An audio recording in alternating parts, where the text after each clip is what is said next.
son of a beach! Basta kami dito sa isla na to dahil nasiraan kami ng bangka. Ang tanong ko, if you're stuck on an island, what would you do?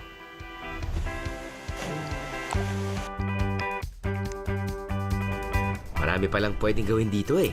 Silipin nga natin ang Ticao Island sa Masbate, Bijeros. Sama kayo sa biyahe ko? Daling! Ano? Sama ka sa biyahe ko? For diving because the Manta Bowl is 15 minutes away. Yung manta bowl, feeding ground ng whale shark at ng giant manta ray. Talagang dinadayo ng mga foreigners yung manta bowl kasi doon makikita yung mga manta ray. Ang Ticao Island sa Masbate, hindi kasing sikat ng mga iba pang isla sa Pilipinas. Pero talagang dinarayo raw ito ng mga biyahero from all over the world para makasisid sa pamoso nitong Manta Bowl. Yan ang pakay natin ngayong biyaheng ito.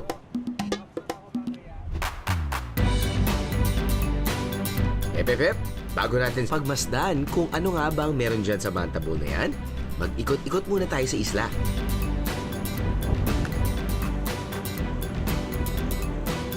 Pinakasikat na mode of transportation sa isla ng Ticao ay ang habal-habal o single motorcycle. Madaling makarenta nito dahil halos lahat ng may motorsiklo dito sa isla ay sumasideline din ng pamamasada.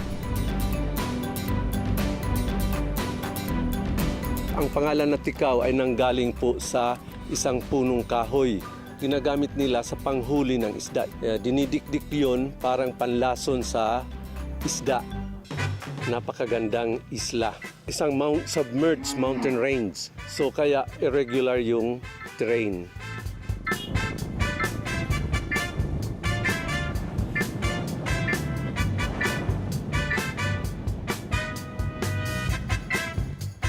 Gamit ang habal-habal, mararating mo ang iba't ibang pasyalan sa isla. Tulad ng Matang Tubig Spring. Humigit kumulang 45 minutes mula sa bayan ng San Jacinto.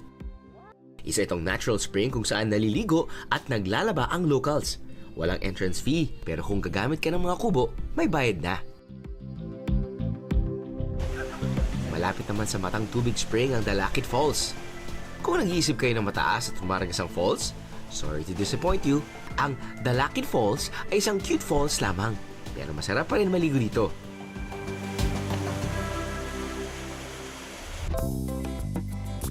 Kapag nag-ikot-ikot ka na sa isla ng Ticao, sigurado akong bukod sa pagod, ay gutom din ang mararamdaman mo. Huwag mag-alala dahil may nadiskubre kaming pupuno sa iyong tiyan. Speaking of food, kukunin namin kung ano talaga yung local dito. So, meron tayong suman, may suman ilatik, pero ito talaga yung feature natin. Ito ay ang kanilang localized puto. Now, what they used here, we will find out. In terms of texture, so it's made out of cassava. Got that chewy texture. At sa loob, may bukayo. Minatamis na niyog. Yun. Tingnan natin, ha? Aba. Lasang siopaw. Hindi naman. Kaya maraming may gusto ng puto na ganitong klase, ha? Dahil sa texture niya, di ba? Kung minsan meron tayong hinahanap na klaseng tinapay na malambot. Minsan dinner rolls, di ba? Pag kinakain mo, may konting tamis at yung texture talaga is just really nice to eat. Parang ganyan yung puto. Made out of cassava, and to give that sweet taste, syempre nandiyan yung bukayo. Isa lang, tapos meron kang tasang kape, solve na yung merienda mo. Interesting. Masarap at kakaiba ang itsura. Pero paano ginagawa ang mga to? Ilabas ang papel at ballpen. Time to take down some notes, foodie bijeros. Si Lola ay siya talaga yung susi ng paggawa ng mga kinain. Dito sa San Jacinto siya. Siya talaga. Siya yung kilala. At si Lola may konting limitation sa pagsalita ng Tagalog. So, dito na. Sige. Thank you, salamat. Okay, so, yung una nating ipapakita ay yung paggawa ng puto. Ano po ba yung mga ingredients natin sa paggawa ng puto? Ayun. Ito, grated na kasaba. Parang keso lang no? Pero okay. Granate niya, tapos parang flour ang dating, di ba? Okay. Inilalagay ang kinudkod na kamoteng kahoy sa bao na magsisilbing hulmahan nito. Lalagyan ng palaman ng nyog at asukal at saka tatakpan ng isa pang layer ng kinudkod ng kamoting kahoy. Ipapatong sa steamer at pagkalipas ng humigit kumulang 10 minuto o kapag naninikit na ang kamoting kahoy, ayos na! Kainan na naman! Wala na. Yun, no? Si Lola po ba yung nag-invento nito? O pass on na lang, no? Pass on na lang. Lola, ilan na po asawa nyo? Isa. Anak pala. Ilan po yung anak nyo? Sorry. Ilan po yung anak nyo? 4. Dalawa na lang. Dalawa na lang. Patay na yung dalawa. Patay na po yung dalawa. Pero pagdating po sa paggawa ng puto, mga ilang taon na ho kayong gumagawa niyan? Tagal na. Tagal na po. Mga 76 na ako. O mga 50 pa lang ako naggawa na ako ng ganito. Saan niyo po natutunan to? Yung sa magulang ko. Sa magulang. Nanay ko. Tapos nun, yung magulang niyo, natutunan din sa magulang ng magulang niyo po. Parang ganun na lang. This one looks weird. Looks very alienish. But I'm sure it's so good. Apparently, ito ay gabi. At gabi na bidburan ng nyog. At pinakuluan sa gata. May konting pandan, flavor, anis. Subukan natin to. Mga Pinoy talaga mahilig sa mga root crops. Why? Well, I guess it's cheap. Diba? Dali magtanim, mag-harvest. Para naman sa minatamis at ginataang gabi, kailangan kudkurin ang gitna ng biniyak na gabi. Lagyan ng pinaghalong kinudkod na gabi, asukal, nyog at anis, at saka pakuluan sa gata. Simple pero masarap. See, presentation-wise, panalo to. Presentation-wise, nagkukulang to. Pero pagdating sa taste, this is it. This is it. I mean, hey, that's my personal preference because 1, I love the texture of gabi. 2, sarap talaga ng aftertaste ng gata. Hello, nasa Bicol region pa rin tayo, Region 5. So, saan yung pagi? Aba teka, para nakalimutan na natin sumisid. Balikan na natin yan mamaya. Ano? Sama ka sa biyahe ko? Ano? Sama ka sa biyahe ko? First time namin sa Ticao Island. Nakatutuwang isipin na sa tinagal-tagal na natin bumabiyahe, hindi pa rin natin nauubos ang mga isla sa Pilipinas, hindi ba? Early morning flight mula Manila puntang Masbate. Malis kami ng mga 5 o'clock in the morning. Dito na kami ng 6 o'clock. Short, very quickie tricycle ride papuntang pier at sasakay tayo ng bangka. Actually, barko. So, good morning. Sip-sip na kape. Hanap muna tayo ng almusal.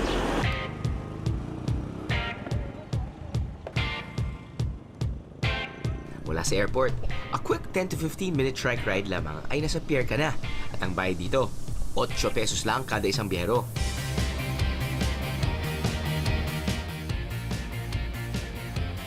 So, nasan nga ba yung Masbate? Sa totoo lang, kala ko ang Masbate ay part of Visayas. Apparently, it's not. It's still part of Region 5, which is Bicol Region. Now, ito yung pinaka-southernmost part of Bicol Region, ang probinsya ng Masbate. So, technically, this is still part of Luzon. Now, pwede ba tayong mag-road trip? Kasi, hello, pag pupunta tayong Bicol, di ba, pwede naman tayong mag-road trip. Actually, hindi. Pwede kayo magdala ng kotse, pwede nyo i-roro, pero yun nga lang, roro. But anywho, dito tayo sa Masbate City Terminal. Actually, 2 terminals yan eh. Ito, puntahan to ng mga buses. Okay?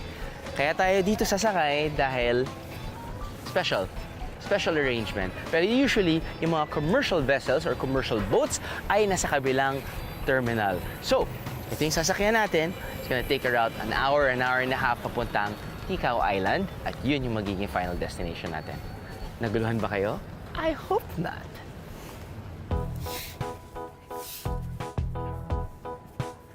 Kung galing Maynila papuntang Ticao Island, pwedeng mag-commute by bus from Cubao or Pasay hanggang Bulan, Sorsogon.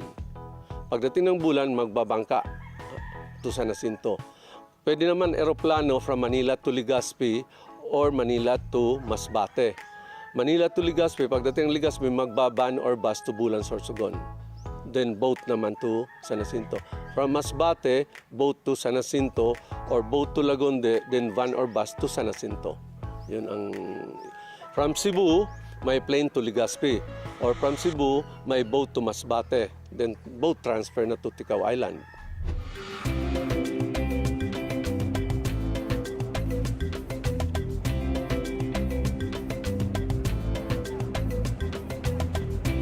Malaking pusit na patay.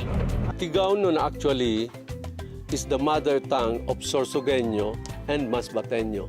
Ang vocabulary nito, ang figure of speech is much richer than Sorsogenyo and Masbateño. Katulad ng sa pagtalon, sa Masbate, sa proper is lumpat. Dito iba-iba, lukso, ordinary. Tatalong sa tubig, iktin. Yung parang may ahas dyan o may malaking bulagting. Pag yung takot na takot, ulagpot, talagang buong katawan, itatalon mo. Ganun, basang-basa ka. Ordinary, nahagkutan, tinutugnawan, nalalamigan. Yung nagchichill na, kinakaguykoy. Pag yung halos mamatay ka na, mapapala na. Yun, iba-iba. Hindi pa ganun karami ang lodging options pagdating sa Ticao Island. Pero sa unti-unting pagkakakilala nito, dahil na rin sa dive spots at Manta Bowl, isa-isa na rin nagsusulputan ng mga resorts na maaring matuluyan.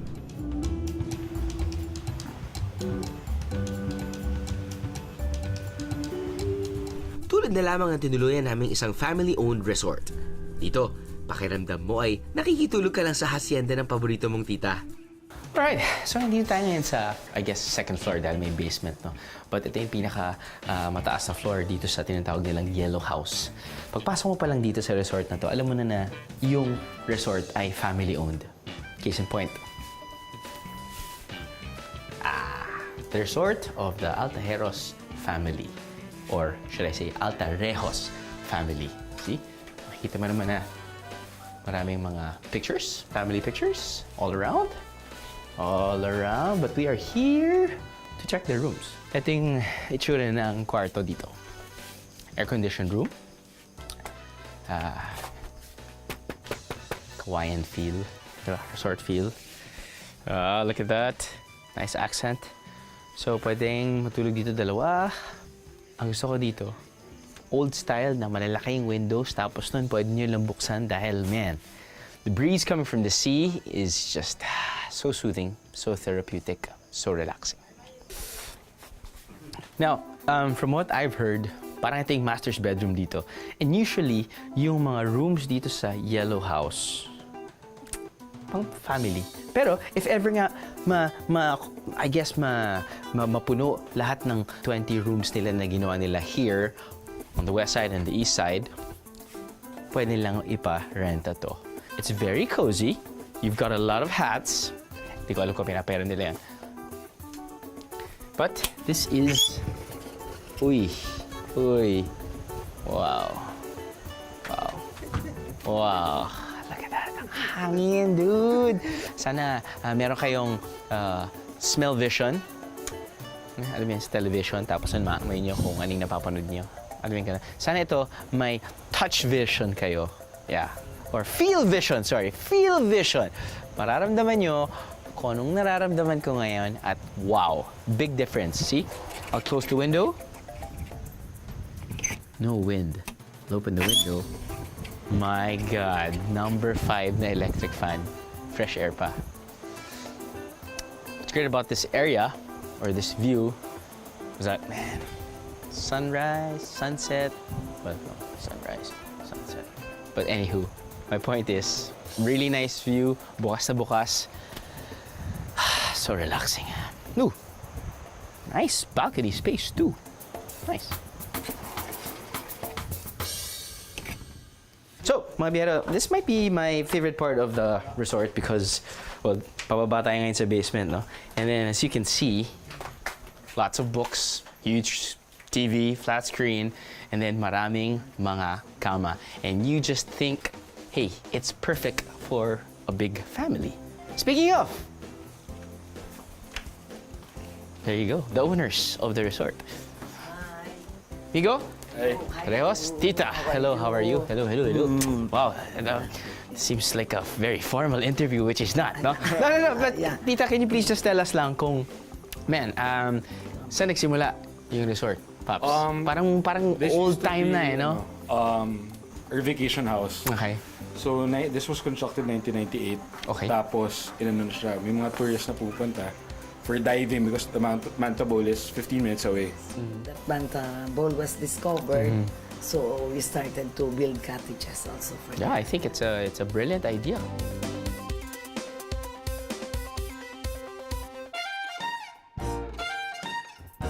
Ang pagtira dito, 3,500 pesos per person. Pero kasama na doon ang chibog. So wala ka nang alalahanin pa kundi ang mag-relax at mag-enjoy lang. I guess ang okay sa family-owned resort, you pay your 3,500 minimum. Kasama doon full board meals. At yung cuisine kasi, home cooked. Masyadong tahimik. Sana may kasama ko kumain.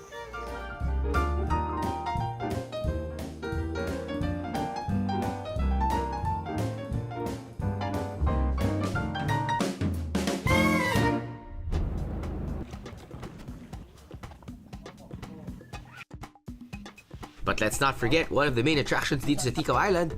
Tara na sa Manta Bowl. Ba, dive na! Mga biyero, nandito tayo ngayon sa Manta Bowl. Kaligatan to na Sorsogon at Ticao Island. Ticao Island ng Masbate. At ito daw talaga pinupuntahan dito sa mga, para sa mga divers kasi tinawag nga ng Manta Bowl. Usually maraming mga manta rays.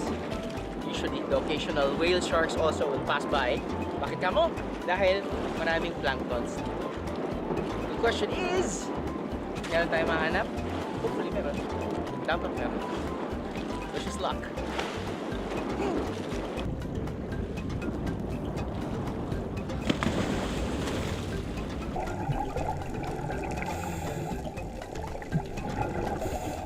Sabi nila, seasonal daw o migratory ang mga hinahanap nating giant manta rays.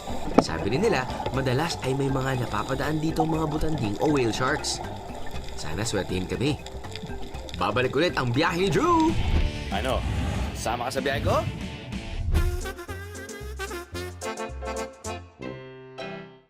Medyo matagal-tagal na rin tayong magkakasama bumabiyahe, mga biyaheros, di ba?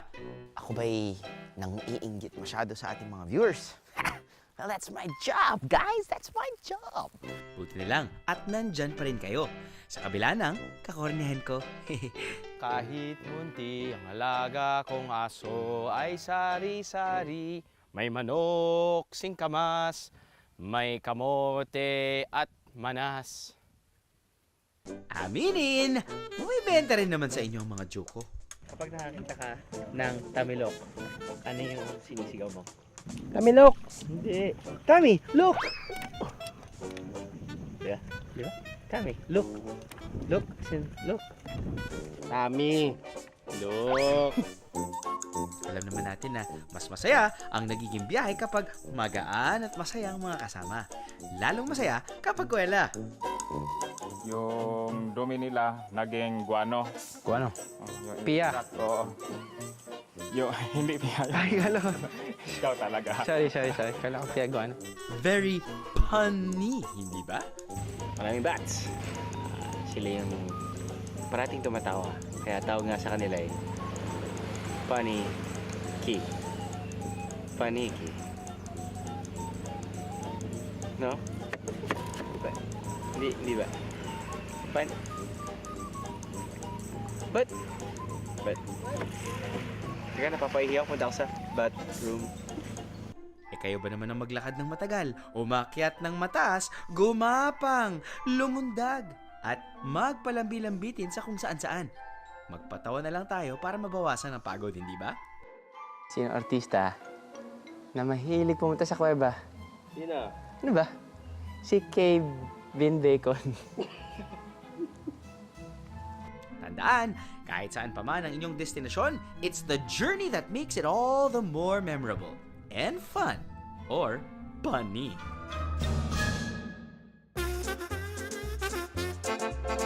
Ano? Sama ka sa biyahe ko?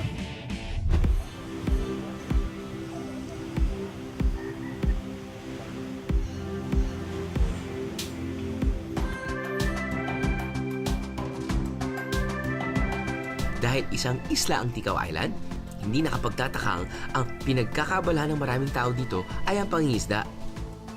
Tuwing umaga ay makikita sa dalampasigan ng ilang mga kalalakihan na nag-aayos ng kanilang mga gamit sa pangingisda. Ang tawag dito ay pakitang. Ang isang mahabang tansi ay nilalagay ng mga kawil at iniipit sa goma. Ang tawag naman dito ay paghihikay. Sa umaga nila inaayos ang tansi. Sa tanghali nilalagay ng pain. At sa hapon naman sila ay pumapalaot para iladlad ang kanilang mga pakitang. Balik kami sa mga alas 8. Tapos, pakikilo na. Pag kinabukasan, balik naman dito. Patsagaan lang to eh.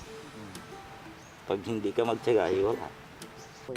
Doon daw ay maraming nanguhuling isda dito. Pero dahil sa ilang mga gumagamit noon ng dinamita at iba pang mapaminsalang paraan ng pangingisda, unti-unting nabawasan ang huli ng mga mangingisda sa Ticao Island.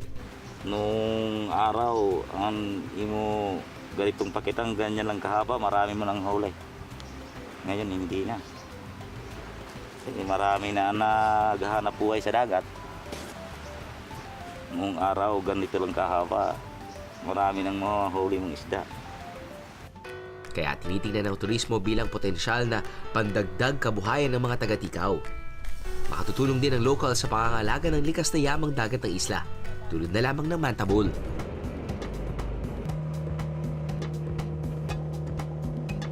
Yung manta bowl is parang giant rock dyan na puno ng corals, feeding ground ng whale shark at ng giant manta ray at mga barracuda, different kinds of sharks and big fishes dyan. So, ang manta ray, ang tawag dito ay pasapasa. Ang whale shark ay butanding. Yung dalawang yun, seasonal, migratory sila. Pinakamarami sila dito ay buwan ng Marso, Abril, Mayo. Yan. Yan ang feeding ground nila.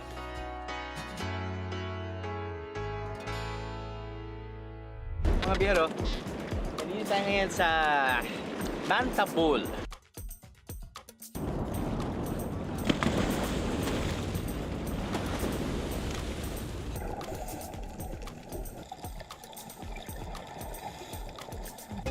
Malakas ang current o agos ng tubig sa ilalim ng dagat, kaya importante na magkaintindihan ng mabuti ang divers at dive masters. Nakatutulong din ang paggamit ng reef hooks para hindi kayo tangayin kung saan-saan ang current. Kailangan lamang na sa mga matitigas na bato at hindi sa corals nyo ikabit ang mga to.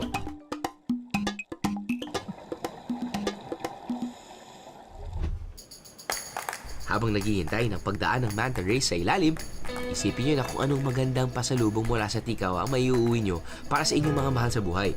Meron sila rito mga pamaypay na gawa sa anahaw at mga plato at iba pang kasangkapan gawa sa nito o pinatuyong baging.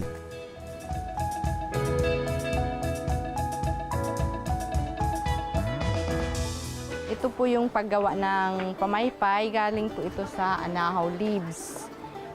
Nag-start po ito nung ang mother ko, itinuro ito sa kanila hanggang sa namatay ang nanay ko. Ako na ang nakapalit na magpatuloy ng pagtuturo sa kanila. Nakakadagdag po ito sa kanilang pambili po ng mga pang-araw-araw nilang pangangailangan. Hanggang ngayon, tuloy-tuloy silang gumagawa. Palagi na silang maraming nag-o-order sa kanila, saka sila gumagawa ng mga pamaypay nito. Si Kuya Bulunggoy, dati po siyang gumagawa nito. Nung pagdating niya, galing Romblon, ipinakilala ko yung product niya dito sa atin. Hanggang sa lumago, maraming nag-o-order, bumibili sa kanya. Nakakadagdag din sa kanyang pang-araw-araw na pangangailangan. Itong material niya, nito po ito. Tapos kung anong order ko, yung mga iba't ibang uri na na mga style, ako ang nagbibigay sa kanya ng ganito, oval, jars. So ito, kung gusto nilang mag-order nito, ang bigay ni Kuya, ganun pa rin. 120. Oh, 120. 120 yung kung gusto nilang souvenir, mura lang, 120 ang per dozen nito, ang bigay niya sa akin. Itong maliit, 7 ang bigay nito, yung isa. Yung jar, mahal-mahal yun. 60 itong oval na lalagyan ng kanin, 60 pesos. ano yan? Kahit Pwede. na dahon ng saging yan? Oh, linalagyan na ito ng dahon ng Oo, saging lalagyan ng para kanin, mas helpful. Murandaan. Hindi tayo gagamit ng cellophane. Hindi. Isa naman sikat na kainan na dinarayo pa raw ng mga taga-Tikaw Island ay ang restaurant na to, na may kakaibang halo-halo na nag-uumapaw sa sahog at ice cream.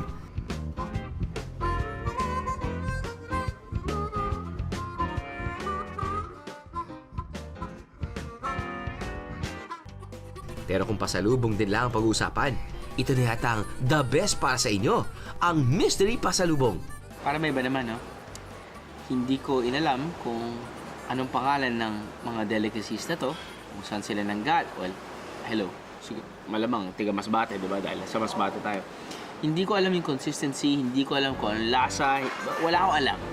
Alam ko lang, dalawa sila, iba yung packaging, at titikman ko muna ito. Tikman natin, ha? Tamis. Lasang yema. Yema siya. Yema siya. Yema? Tama. So, pastillas de leche. Oh my God, first time.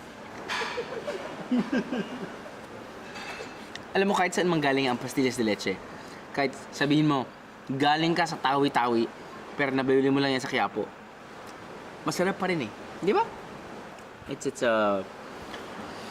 a type wherein, you know, kapag kumain ka ng sobrang malasang pagkain, putahe, tapos kailangan mo ng something sweet, ito lang. As in like a small piece, okay ka na. Okay ka na. Now, ito naman. Mukhang sampalok kasi yung packaging niya. Ito yung packaging din ng sampalok, pero tingnan natin. Uy, para siyang Russian doll. Okay. Mukha siyang matamis.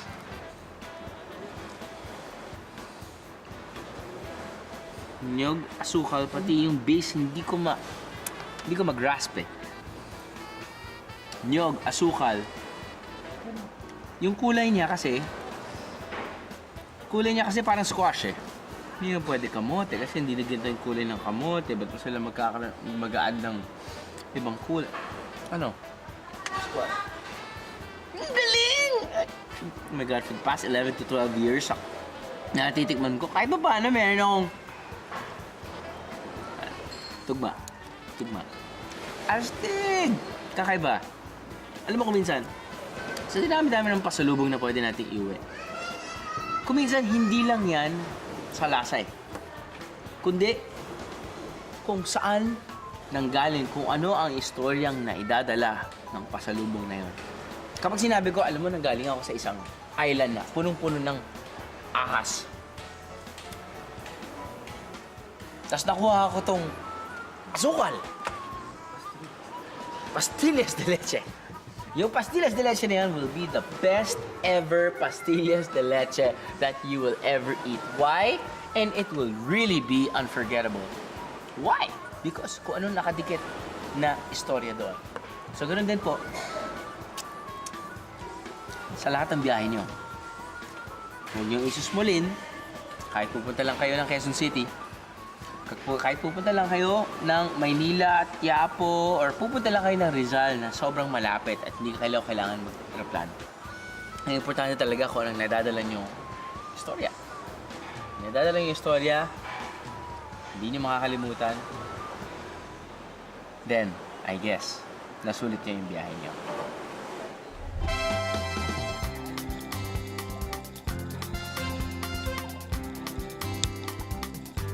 Medyo matagal na rin kaming nasa ilalim ng tubig ng cameraman ko si Ray. Sabi ng dive master namin, Maghintay lamang at baka maya-maya lang ay nasa ibabaw na namin ang giant manta rays. O kaya naman daw ay katabi na namin ang isang butanding. Kaya naghintay kami. At naghintay.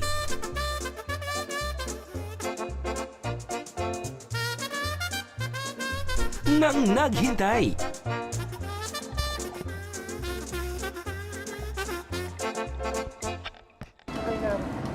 So our dive time was mga, 30-40 minutes, bro? 36 minutes. Yung naging maximum depth namin was around nearly 21 meters. Kasi dun sa 20 meters na yun na depth, yun na yung ceiling. Seafloor. Nagantay kami ng manta rays, pero fortunately wala kami nakita. Yeah, I guess would have been really worth it. The bumpy ride, medyo malalakas yung alon dito, pati yung swells, medyo kagulo din. But it's okay. Hey, ganun naman talaga yung scuba diving, di ba? Nothing's for sure, nothing's for certain. But at least I have another reason to come back because I really wanna see some manta rays and some whale sharks. Wala kaming nakitang manta rays o butanding. Pero okay lang. Tuloy ang lakwatsa. Huwag lang masiraan ng bangka. Sama ka sa biyahe ko?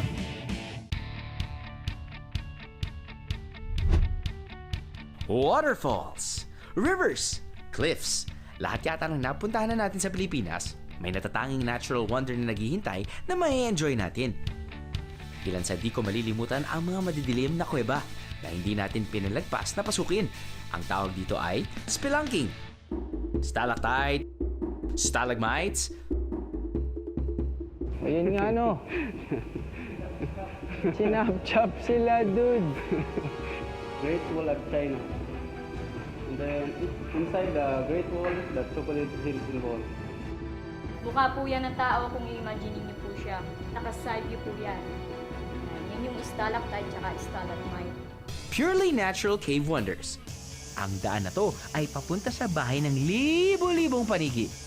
At if ever meron din kayong smell-vision, sniff TV, well, manamoy niyo yung naamoy ko. Of course, kung may bats, may guano.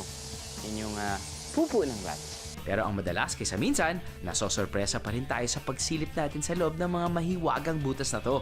Tulad na lang ng bodies of water at sikretong mga paliguan.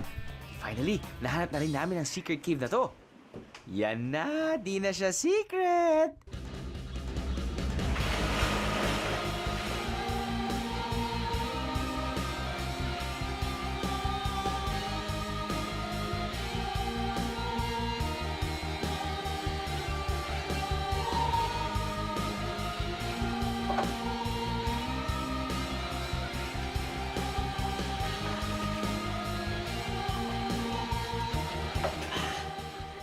I like it. I feel like an explorer, an adventurer. I am hungry. Ay, nakatakot dun, mami. Ako na, mama. At syempre, ang mga kakaibang rock formations na kung minsan ay musical pa.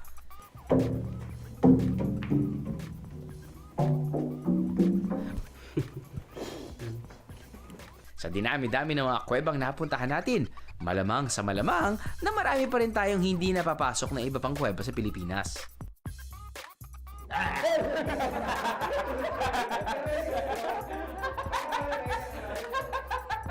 Kaya samahan nyo kami sa mga susunod pang caving o spelunking adventures dito sa Biyahe ni Drew. Caving pa more, biyaheros! Ano? Sama ka sa biyahe ko?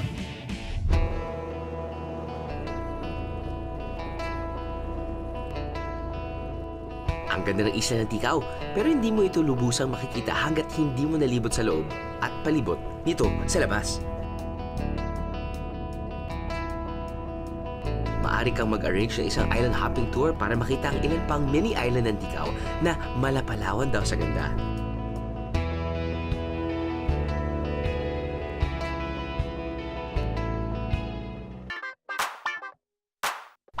Maya-maya naman ay marating ang isang simpleng beach na libre at madalas puntahan ng mga locals. Ang Borobangkaso Islet.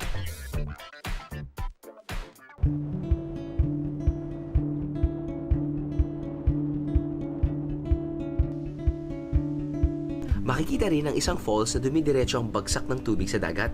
Ito ang Katandayagan Falls.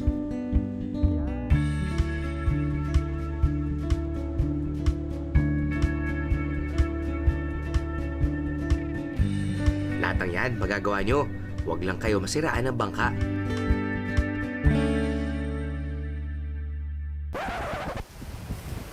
Son of a beach! Ito yung nangyari. Kakatapos na namin mag-scuba diving.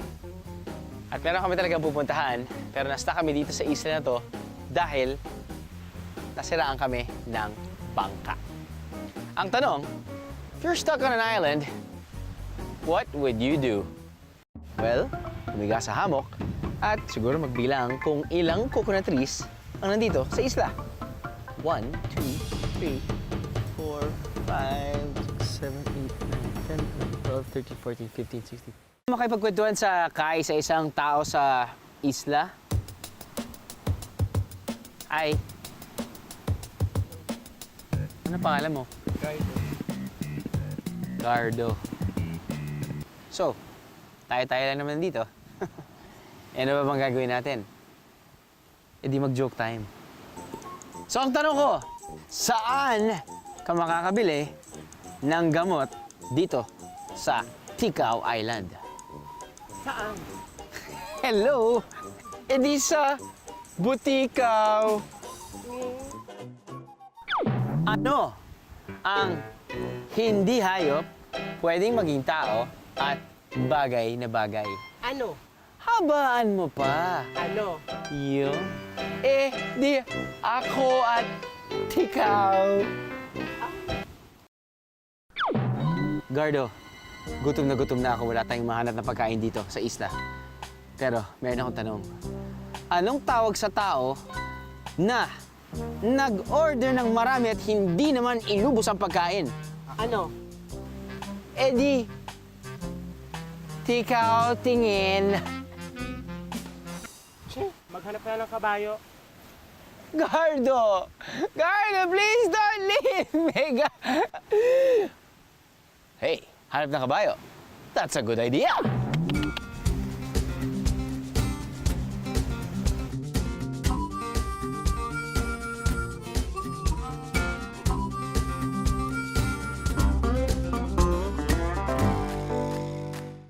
It was our first time in Ticao Island.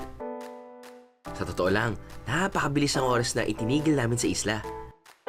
Pero sa oras na yon, nasilip namin, kahit nababahagya, na marami pang pwedeng maialok ang Ticao sa mga bibisita sa kanya. Para sa akin, kailangan niyong maglaan ng hindi bababa sa 3 araw para makita at maramdaman ang tunay na ganda ng Ticao.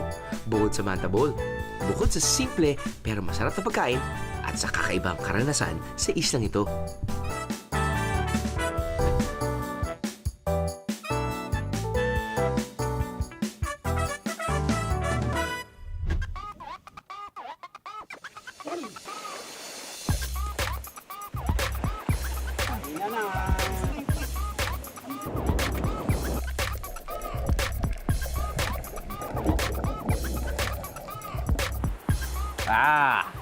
It's like suman with a bit of sugar on top. It's sweet. You want to taste? Come on! Just like a little bit.